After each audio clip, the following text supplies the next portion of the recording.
Welcome to this episode of your Product North Star podcast. And this podcast, believe it or not, has been almost 2 years in the making. And let me give you a quick little bit of background about that. So we're honored and really excited to have Marc with us today. And Marc is absolutely awesome. And about 2 years ago, I was putting together some product leadership dinners in London, and we invited Marc to come, and we were going to be doing more. And then, of course, COVID happened. So it's taken 2 years, but Marc, I'm really, really excited to have you here. Thanks so much for joining us today. No, thank you so much for having me, and thanks for the kind intro words. Yeah, it's been a long time in the making, but I'm really glad to be here. I've been in product for 10 plus years now, celebrated my 10-year anniversary last year. So any opportunity I get to talk about product and to talk to fellow product people like yourself, I'm always excited about. So thank you for having me.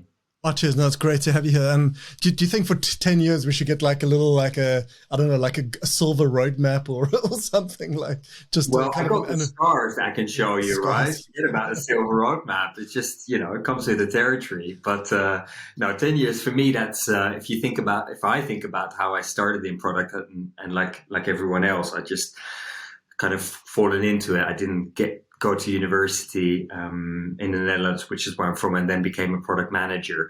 Definitely had a bit of a zigzag into product, where initially I studied law for my sins in Amsterdam, in the Netherlands, and became a lawyer. Did that for a good few years. Thought, well, I want to do something. I want to learn more about the world, and the world of business prompted me to do an MBA. Moved. And MBA really triggered like my first career move, if you like, where I sort of thought, I'm not going to go back into law because I won't be able to use any of the things that I've learned during that course. So I landed in marketing and business development for still professional services, worked for a big accounting firm here in London, where I'm based. And without really thinking about it, that's where I got kind of catapulted into my first big software project, like a big CRM system rolling out across 4,000 people firm. So that was big. And I thought, I want to do more of that digital stuff, but I don't want to stay in professional services. Enter career change number 2, where I became a digital project manager, working mostly agency side. And that gave me a really good grounding, working on kind of mobile app projects, building websites for people, working with developers and designers, doing customer research. And then, and this is 10 plus years ago, I thought, well, this is great, this project stuff and this digital stuff, but still quite limited in a sense that as a project manager, your focus is very much on, can I deliver on time, scope and budget? I thought, must be more to this. And we're talking about 2009, 2010, and I heard about this thing called product management. Like, what is that? But it sounds exciting because it sounds very strategic and there's a lot more involved. So I hustled and got my break into product management, and been loving it. As we'd say back home, lekker. That's great. So yes, if I can throw some Dutch into this. So absolutely, it was zeer lekker, as you'd say. Yeah. So tell us also a little bit about your latest book. I know you've written a couple, and I know your latest one landed really, really well. I really enjoyed picking it up on Amazon, going through it, and I want to spend quite a bit of time today more on the results you've gotten, how you've seen people implement a lot of your thoughts. So why don't you tell us a little bit about what made you want to write the book, how the process of writing the book was, and how you launched it and how you received it, how it was received, I should say. Yeah, no, absolutely. And maybe just really briefly talk about the first book I wrote, not because I want to show off, but that had a very different kind of history and also a different kind of goal, if you like. That was very much me writing up a lot of kind of practical things I'd learned about becoming a product manager and what it means to be a product manager. So that book is called My Product Management Toolkit. Published it in 2018. Still very popular. It's amazing the feedback I get. People are still buying it, which purely came out of some blog posts that people said, you should, get this into a book. Whereas with this book that you're referring to, which came out 2 years ago, it's called Managing Product Equals Managing Tension. That came out of a talk that I did at a conference and I've done that talk a few times since, but the first time I did it, I thought, I'm going to talk about the frustrating side and the challenging side of product management. Because I felt at the time like I hear these things, but mostly in kind of water cooler moments or having a coffee with another product manager. People say, it's really difficult being a product person, and some language that I would never use on your podcast, Ross. And I thought there must be something in here. We don't talk about that enough. We talk a lot about what it means to be a product person. We talk a lot about kind of tools and techniques like I've done in my first book. How do you create a great roadmap or a product strategy? But we don't talk enough about the challenges ingrained in day-to-day product management, some of the tensions that are integral to what we do, and some of the soft skills, which I would argue, and as I do in the book, are the hardest skills to master to deal with some of those challenges and those tensions. But coming back to that keynote I did, I was like, I don't know how this is going to land, because I don't even know the organizers want me to talk about this kind of stuff. I think they want a roadmap talk, but I thought I'm going to do it anyway. And you wouldn't believe it. It was amazing to see both in the Q&A after my presentation and then in the breakouts during the day, how many people came to me saying, Marc, can't believe you just talked about that. Normally I can't really speak to people about these things and we don't talk about it. And then they would really open their hearts and talk about the challenges they faced in day to day and how they felt isolated or weren't sure how to deal with some of the tensions that we see in product management. And that really prompted me to think even more deeply than I'd done in the preparation for the talk about what are those tensions that we see when we manage product. And a lot of these tensions, you won't be surprised to hear, Ross, are people related, but they're also related to the markets that we operate in, the environments that we operate in, the types of products that we work on.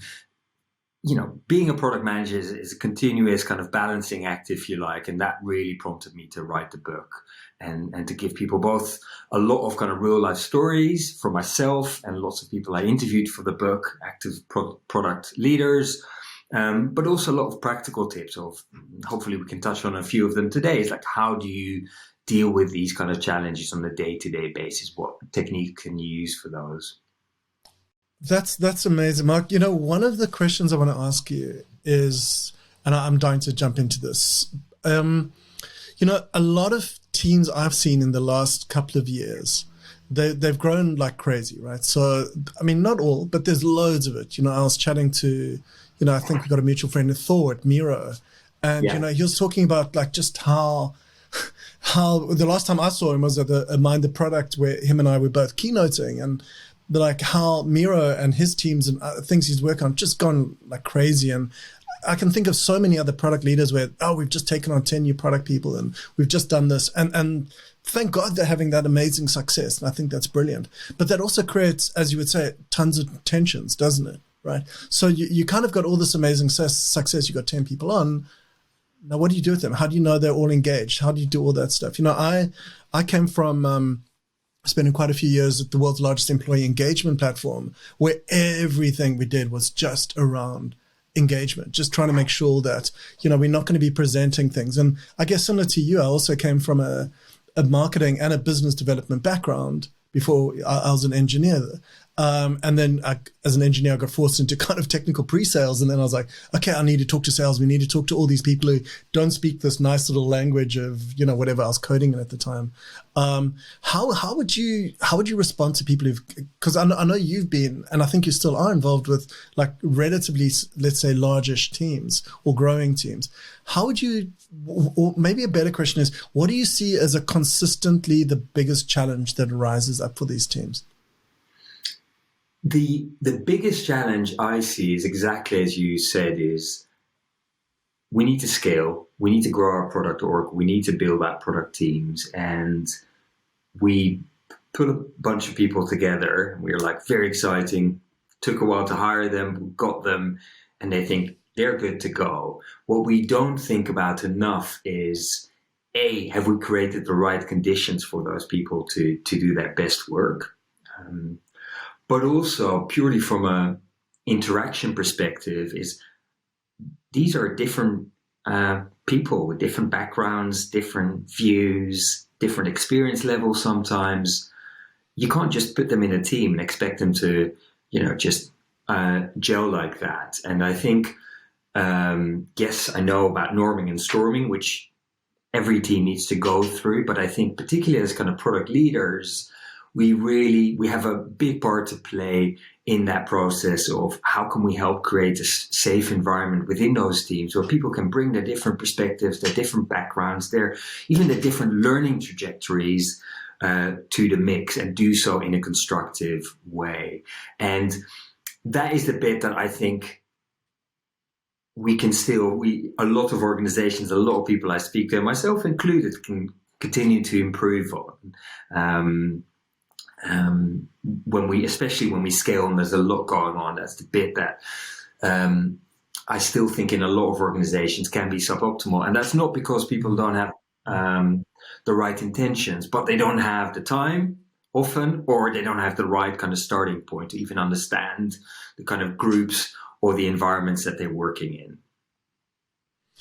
Yeah, I mean, whenever people talk about safe environments, it reminds me of a place I was a while back, and I remember someone's kind of go, just before we kick off like this retrospective, I want to remind everybody that this is a safe space.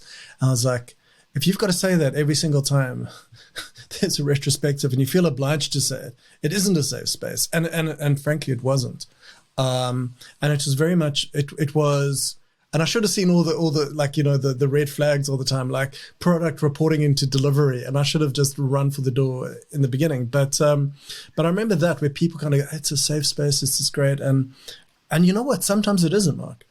Sometimes it's like we may them, and I'm not doubting that person's intention, right? I'm not doubting that their intent was to actually create a safe space and do that, but it 100% wasn't. And that came from, I guess, the senior leadership on down, that they didn't feel safe. I mean, I never felt safe kind of talking to them. I always felt like I'm just 2 seconds away from saying the wrong thing and them going, hey, you know what, it's not working out. It's, let's find somebody else, which is exactly what happened, by the way, which is fine. I kind of expected it, and that was all right. So let's talk about that kind of safe space thing for a little bit. I mean, there are companies that talk about it, but they don't do it. Because like you said, like the soft skills, I think, are the hardest. And what I also think is missing is, and I think your book helps provide this, like templates and tools to try and deal with these things, right?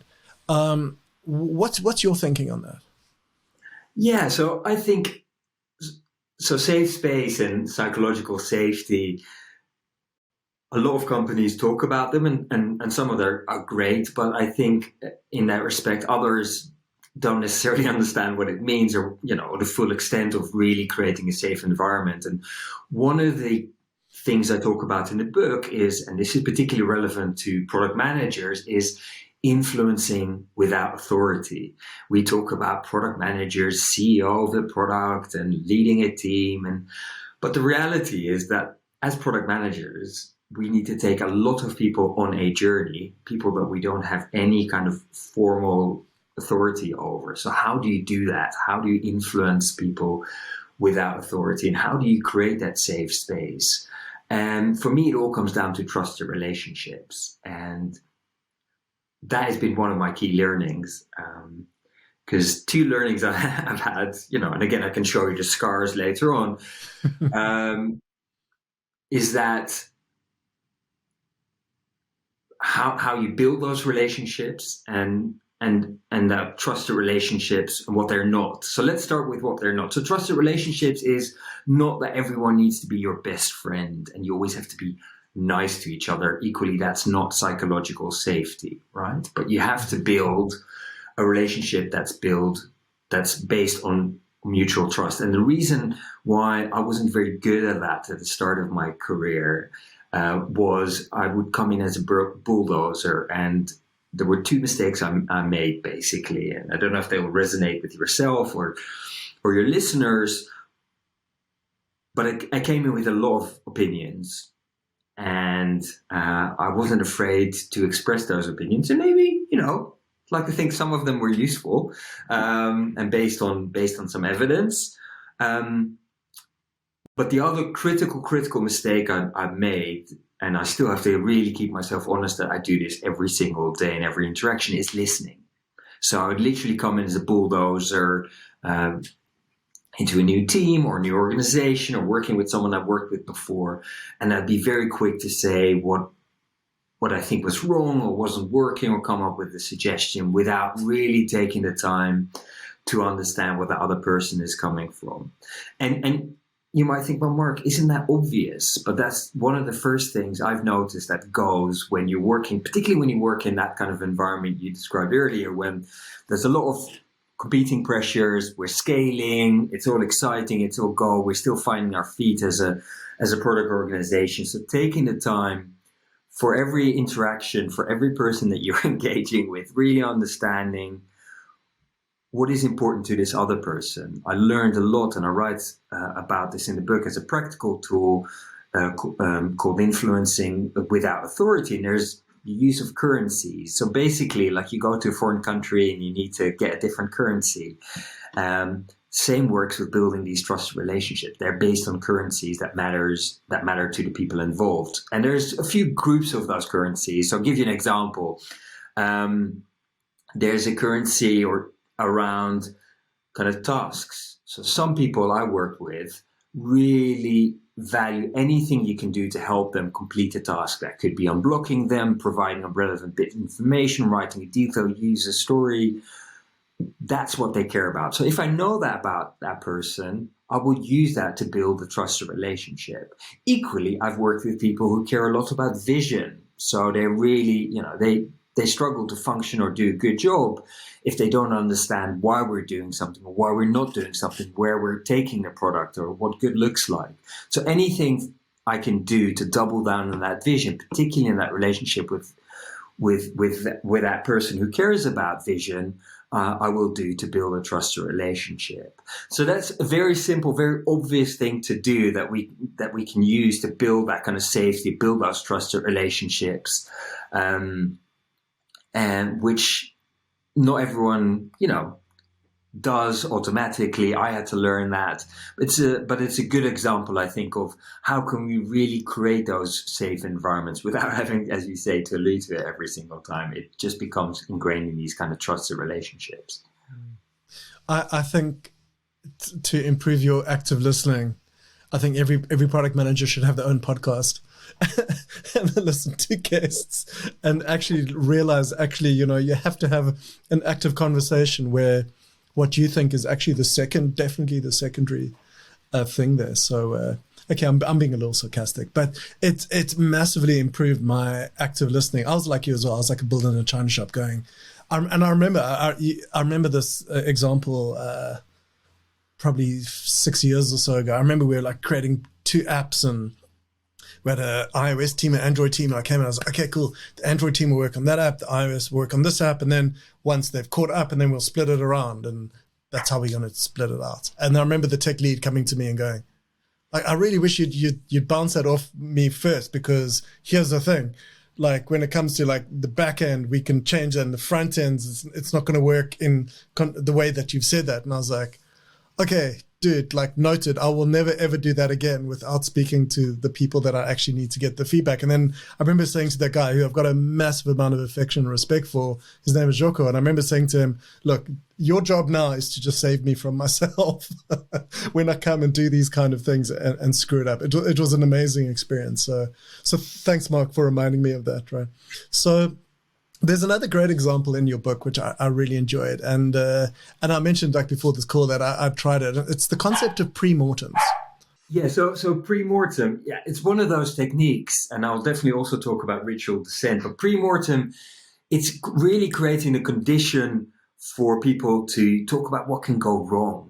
I find the reality is that because we don't spend enough time talking about risks or things that can go wrong working on a particular product or a particular opportunity or problem, that when it comes to it and the problem or opportunity actually, the problem, the risk actually materializes, it's too late, and it gets very confrontational very quickly, because it's like, Ross, it was your fault, and we should have done this much earlier on in the process. And what I like about that premortem technique, and for those of you who haven't used it before, it's effectively getting everyone in a room or a virtual room and saying, we're launching this product or we're making this improvement in a year's time, what could have gone wrong? And you can frame it whichever way you like. Some people say in the next quarter, how could this go wrong? But it's really about, we had to bury the product. It was an absolute failure. What happened? And the beauty of the exercise is that you haven't, at that stage, typically you haven't written a single line of code or built product or released anything to market. You're very early stages, and you're talking about the things that could go wrong, and you're doing it from a multitude of lenses. So I like doing these exercises with not just, let's say, the engineers and designers in the room, but the marketeers as well, or maybe someone from the finance department. That's definitely where products can go wrong, right? Because that also helps, again, to create that togetherness, that kind of safe space, but in a very constructive way. Because at that point, we're looking at what could go wrong, really feeling quite good about ourselves because we haven't done anything just yet. We're identifying and working backwards to say, okay, right, let's prioritize the biggest risk in terms of the impact. And what can we do on an ongoing basis to mitigate those risks?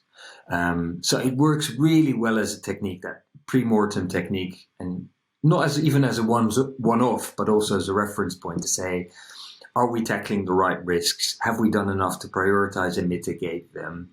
And looking at that, but also using that as a way of looking at risk beyond just what we do day to day within our product teams. It's a technique that's super helpful, and it's a practical way of really reinforcing that safe space that we talked about.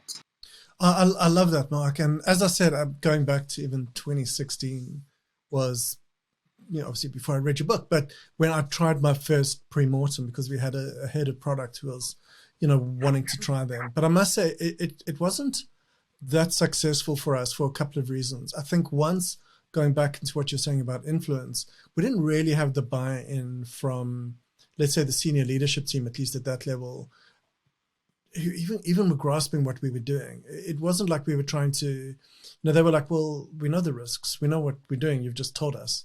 And it wasn't a question of, okay, risk is fail.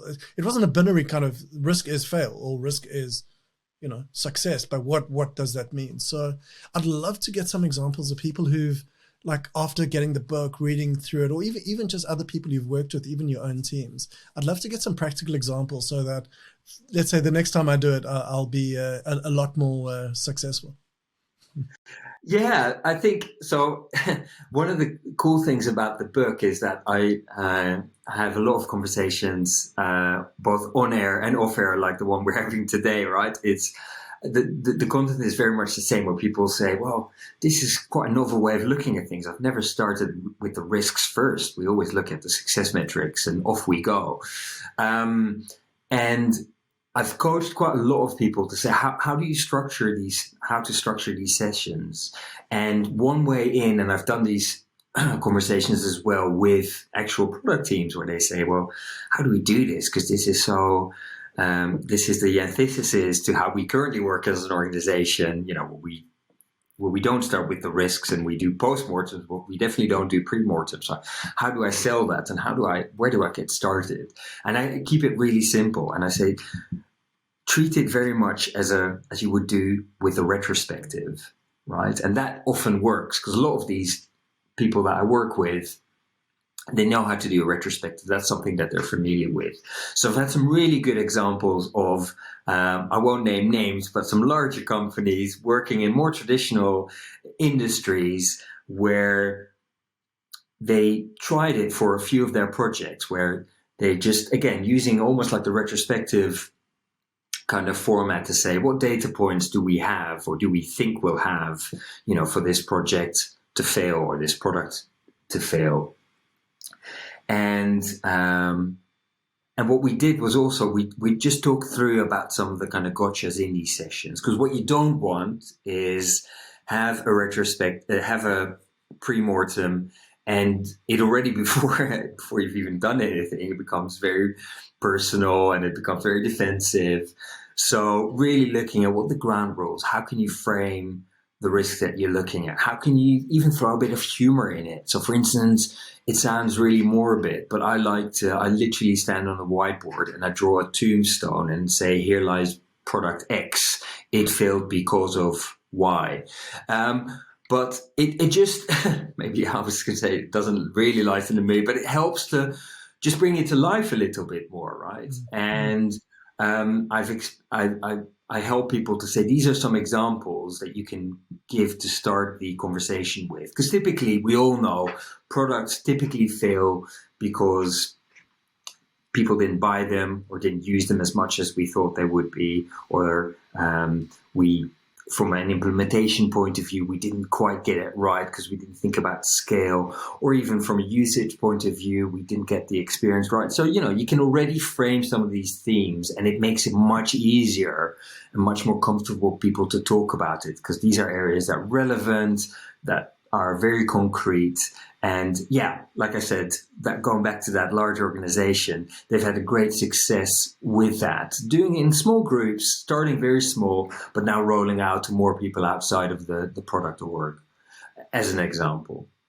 Oh, that's brilliant. That's absolutely brilliant. And hey, I think gallows humor, as they call it, always helps. It's kind of like, if you can't laugh at yourself, or at least look at it, because, I mean, you need another perspective. And if your perspective is always just the serious kind of boom, boom, boom, it's so difficult to get that kind of empathy to try and project forward and go, hey, if this doesn't work, what are we doing? Are we just looking at the sunk costs? Are we just looking at a basic cost-benefit analysis? No, we're not. There's so many additional things that go into that. And I love that.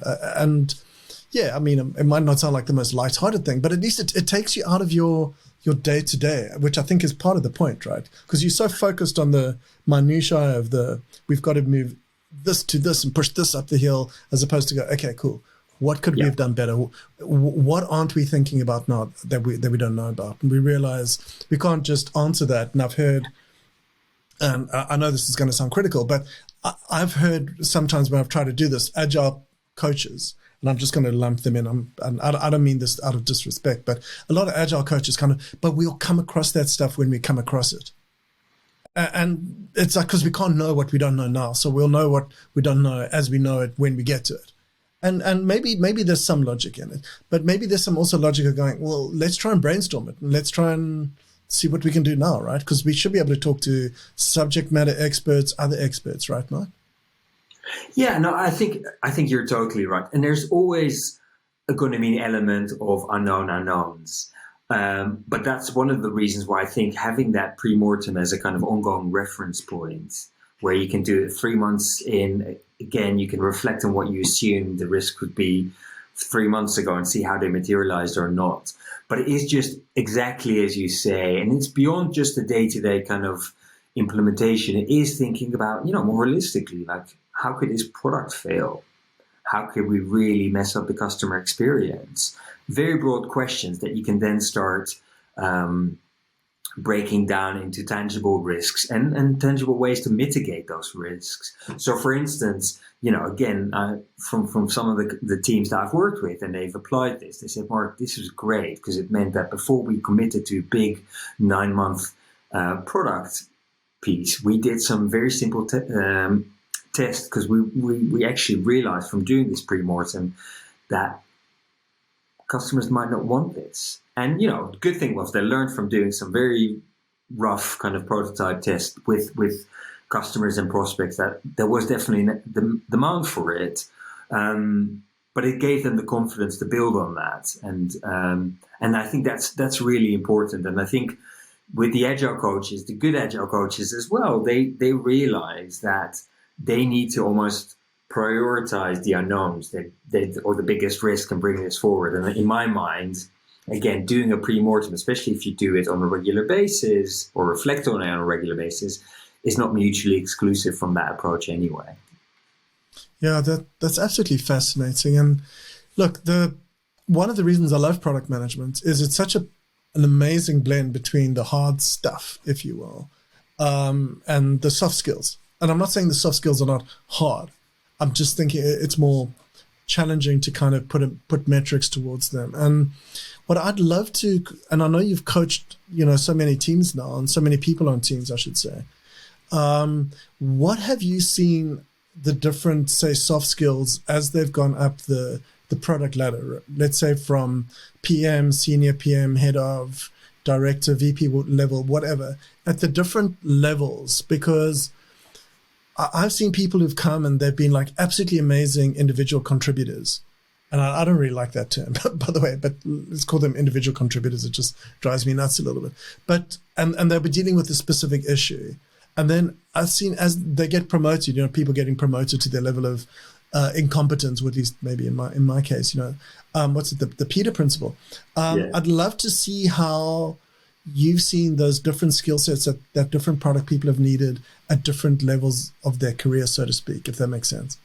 Yeah, I think and this is also based on the feedback I get from people who are making that transition or are in the process of making that transition, is a couple of things that you have to double down on and also let go of when you move from, again, individual contributor, if we stick with that term for now, to kind of a product leader, be that head of product or VP of product, whatever the title is one is being able to take that step back and that helicopter view. So things, again, trust me, Ross, I wasn't thinking of doing Premortems when I was just more in the weeds, working on a particular product or a specific customer problem. But as soon as I, for instance, started working on really big kind of greenfield products, or started managing a portfolio of products, which again, you typically tend to do in a more kind of senior product role, that's where I started thinking about how can we take a helicopter view here? How can we think about risks more holistically? So that's taking a step back is definitely big difference there. The level of collaboration also changes, and the scope of it changes in my experience, where as an individual contributor, you work very closely with people in your team and direct stakeholders. But as soon as you move up, that circle grows because you have to start engaging a lot more with people in maybe other product teams outside of your own, or a much broader group of stakeholders, maybe a more challenging group of stakeholders. Obviously when you deal with boards or the management team, I'm not saying it's more challenging, but it's definitely people come to your world with a completely different lens, different context. So what that also means is in terms of communication, which is a third area that changes quite significantly as you move up, is that you really need to think about different audiences and how to tailor your message and how to influence, like we said before, vis-a-vis different audiences. And what have you seen the biggest challenges with, say, junior people coming up where they struggle with these things? Has it been with kind of communication? Has it been how to get the message across? And how have you seen them get over that? Yeah, I think definitely communication and storytelling. That is the biggest thing. I think it's, again, suddenly a lot of us, when we're getting more senior, taking on kind of different responsibilities, like I said before, you suddenly have to think about how do I interact with more senior people or people who don't have context? How do I tell a story? How do I, for instance, share a difficult decision that I had to make? Those are concrete challenges that people have come to me with over the years. And a lot of the times it comes down to confidence. It's that, I don't know how to do this. I've never had to do it before, Marc. I need to meet with my CEO and I have to tell him how we deprioritize that particular item on the roadmap. And I just don't know how to get that across. Everyone else seems fine with it, but I'm nervous about the CEO. How do I tell her? And you can laugh at me, but I do a lot of role play with people, where I'll take on a role of that difficult CEO or the board member, and the product manager in question can be the product manager and can tell the story that they want to tell. But it's a great way, a very effective way to take off that initial kind of edge of how do I do this? How do I tell a story? How do I engage? And do that again in a safe space, because again, it's just me and that person doing a bit of role play, and that's been super, super effective over the years. I love that, and if you don't mind, I'm going to share a couple of experiences. So with Henry Latham, who I've partnered with, who runs the Prod MBA, which have had a couple of hundred people through now. A lot of what we teach them is what we call the hero's journey. And I mean, you can find any template, right? You can find the Pixar template, you can find whatever. But the hero journey really works, but it only works in the context of practicing it, right? So, because a lot of the time, it's like any other framework. Any framework you use is going to be useful in some situations and it's going to fail in others. And, like the map is not the territory. And the one of the frameworks I've developed, which I'm very proud of, is a value framework, because everyone says we got to create value, but no one yet has been able to tell me what the hell value is, except, customers like it more, they pay more for it. I'm like, okay, that's not a framework. That's just like a wish list, right? But it's, when we've gotten our students that we've coached to come and say, okay, great, define this through a hero's journey, define that. And usually it kind of gets done when they're looking for new roles and they'll be able to describe this. And it's amazing how the more they practice it, and we've had feedback with a lot of our students, they've gotten a role, they've gone into it, and their head of product, whatever's come to them and say, hey, just explain it. And they go, okay, framework is this, I did this, and then and then they're able to communicate it. I think that almost every single product manager should go through some kind of storytelling class and communication class. And that's one of the reasons, where I love keynoting or presenting. And the other thing that we get all our students to do, and it's amazing seeing the results that they do, is we'll say to them, if you're presenting to a group, even a small group of 2 or 3 people, let's say you're presenting next quarter's roadmap and you're presenting it to go-to-market team, product marketing or sales, whatever. At the end, create a little form and just ask them for some feedback. Even if the feedback, because a lot of the feedback will be it should be around comprehension. Just like, what did you think of the roadmap for the second quarter? What did you like? What didn't you like? And in that feedback, a lot of them, they'll tell you that what you thought your message was that was landing, they'll tell you what actually landed. Yeah. And the other thing that I've seen that's happened is, and it talks to your point brilliantly, Marc, when you raise confidence. And very few people on the podcast so far have ever mentioned confidence, how you get it, how you increase it, etc. A lot of people talk about, we're burning out, we're doing these things. And that's super important because that just kills your confidence massively. But when you've got the framework that you can call on and you're busy asking for continual feedback, not continual discovery, but continual feedback. And I don't mean every single meeting because people are like, oh God, it's Ross. Now he wants me to tell him what I think of him again. Yeah. It's not what you think of Ross. It's what do you think of how Ross's message landed? And to see people's confidence just absolutely take off because they realize they don't have to worry so much because they're actually getting feedback. And anyways, thanks, Marc. You took me on a bit of a journey of things that so many of our students and people on my teams have done. So that was great. Thank you. And it's interesting if I can build on that, because when you ask me what are the kind of big differences for people who become, product leaders, or they focus more on kind of people management rather than kind of day-to-day kind of individual contributor work, is that feedback element is one thing that changes quite significantly.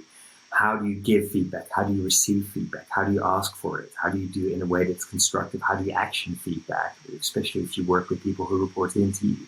How do you help grow people is another really critical point. Again, I talk about it quite extensively in the book because it is such an important skill. Whether you're line managing someone or you have an interaction with someone, and a bit like you mentioned about your colleague early in your career, who gave you feedback, which was really helpful. But it's a real skill, and again, it's I think it's undervalued at times, and we don't spend enough time teaching people about how to give feedback, onboarding them on how to give feedback, compared to some of the other kind of more hard skills that we get people comfortable with. So do you think companies should invest more in that? I mean, do you think they should invest more in, because there've been quite a few people, let's say, that have come through our classes in the States and stuff like that, but very few in Europe that have come through that have had real good, I remember this example, where I once went to the head of HR where I was working, and they're talking about kind of personnel developments, and they really believed in it. And I was like, look, one of the things I want to get better at, I think I'm fairly good at, but I want to get greater, is more public speaking and presentations and stuff. And they were like, awesome. So we really want to invest in this. And one of the sales guys has got the How to Talk Like TED book, which is probably let's say £15. And when he's finished with it, he can lend it to you and you can read it. And I was like, that's not really investing in your people, is it? Like, talk like Ted. Let's just borrow them. So what's your thinking of that, dude? Yeah, absolutely. And I think a lot of what we do is, again, especially as your career progresses and you take on more of that kind of product leadership role, is a lot of coaching. It's one of the things over time that's given me the most pleasure, working with people, creating great, best conditions that I can for them to do great work. So I've got, in my current team, I've got 4 product managers. In my last team, I had about 10. The number is almost, that doesn't matter, but the main thing is that you build those kind of relationships where I can work through problems with those people in my team and maybe people adjacent to that. And I think the key thing that I've learned is that it's not me coming up with the answer, really not. Often I don't have an answer. It's something that we both need to, we need to work through to figure out what the best course of action is. But what I will do as part of my coaching is, apart from role play, which I mentioned, is what they call Socratic questioning, where I might have an answer or I might not, but I'll ask the right questions. And again, I think that's the essence of coaching, to get to an answer, but let the person who I'm working with get to that answer themselves, rather than saying, I'm Marc, I've been in product for 10 plus years. Let me tell you what the answer is, because, I'll be wrong, or the person won't have learned anything until for me just telling them what I think the answer is. So that is another really important part of what I do. Is, again, those kind of one-to-one relationships, really understand the other person, and doing a lot of kind of coaching. Because as you say, I can give all the product management books in the world, until people get a chance to talk through it or do it, they're not necessarily going to learn and improve on some of those skills. I love that. So that really comes down to listening, which we've mentioned a few times. We've spoken a lot about the soft skills, really listening to people, hearing where they're coming from, which to me translates, as Thor always talks about, often talks about, like, with empathy, which I think is one of the most underestimated traits that you need to have as a product manager and definitely as a product leader. But Marc, I really want to be respectful of your time. But one last question is, before I ask you where people can find your book and stuff, what's next? Do you have another book coming out? What's next for you? Where you're at? Is there anything you want to share with us? How are things going in Marc's life? Yeah, well, I've got my day job where we're doing really exciting things at Intercom, which is definitely front of mind. I joined them last November, so fairly new in that, kind of early on in that job, but really exciting things doing there. So again, if people want to connect with me about that, more than happy to. But apart from that, I do a lot of, like I said before, talks and having conversations with teams on the back of the book, and not me selling the book or anything, but just really talking through what some of these things that we talked about today, what do they mean for your team, and how can you change them, and how can you get started on some of these topics that we don't, like I said, talk about every single day. So I would definitely, if people want to find out more about that, you can find me on LinkedIn. The book, both the first and the second one that I mentioned today, they're on Amazon. But yeah, please reach out. Twitter, MAA1, same on Medium. Reach out to me there. A lot of content that I put out there. I don't know about book, Ross. There's definitely some ideas floating in my head. But I really want to start working on a book when I've got something concrete. So I'm not quite there yet. But in the meantime, I'm still blogging quite regularly about some things we talked about, but also things we didn't talk about today. So yeah, just check me out. I've got a website, marcabraham.com. So yeah, there's plenty of places for people to find me, I guess. Brilliant. And Marc, if we ever do get around to putting on some more dinners, we'd love to have you there. That'd be great to finally catch up with you in person. But by a donkey, thank you very much for joining me today. It's been absolutely amazing hearing from you. And for people listening, thanks so much for joining and listening to your Product North Star podcast. It's always lovely hearing from you. So feel free to reach out to me as always in LinkedIn DMs or on Twitter. And bye for now.